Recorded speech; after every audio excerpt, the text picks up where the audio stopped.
When you own your unique gifts and you become a leader, you are going to be highly visible to people's conscious and subconscious minds.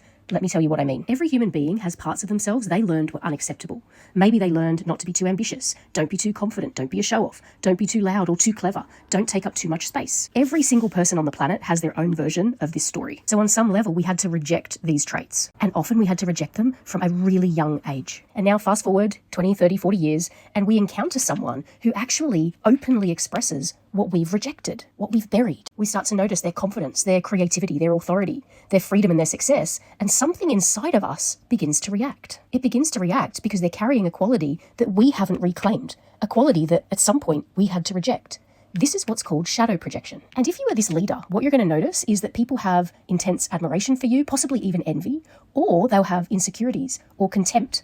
That's how shadow projection shows up. And now subconsciously, instead of recognizing something in me is responding to them because there's something that I haven't integrated and I'm projecting my shadow, what they'll typically say is, oh, this person, they're such an attention whore. Oh my God, they're so arrogant. They're too much. They think they're better than everyone else, etc. Because often the qualities that we can't integrate within ourselves actually become the qualities that we start criticizing in others, or we start admiring or even envying in other people. And so as you step into your leadership role and you start becoming super visible, you're naturally going to activate these dynamics, these shadow projections, because leadership in and of itself means that you start to embody those traits that so many people have been taught to suppress, things like authority, certainty, desire, power, expression. Your expansion into these traits naturally is going to confront everybody else and where they are contracting. And now the trap that most leaders fall into is they naturally start asking the question, well, how do I protect myself? Some people even think they're subject to a psychic or a spiritual attack, but really it's just shadow projection. And when you're focused so much on protection, what's actually happening is it's keeping you focused on all of these other people and all of the multitude of different reactions that you're inevitably going to get in a position of leadership. The way that you become unavailable to projection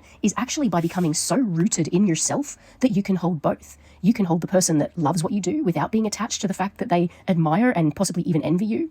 And you can hold the person who misunderstands you, the person who criticizes you too, because neither of these responses actually define who you are. The mature leader becomes the lightning rod of other people's projections. And the truth is, they're unbothered by it. They don't shrink themselves to avoid envy, and they don't inflate themselves to maintain all of that admiration either. They just simply stand in their authority because they know themselves deeply. They don't need permission. They've reclaimed the very qualities that others may still be trying to deny within themselves. You will never stop people projecting onto you. You just need to stop abandoning yourself when they do and just stay rooted and grounded in who the hell you are.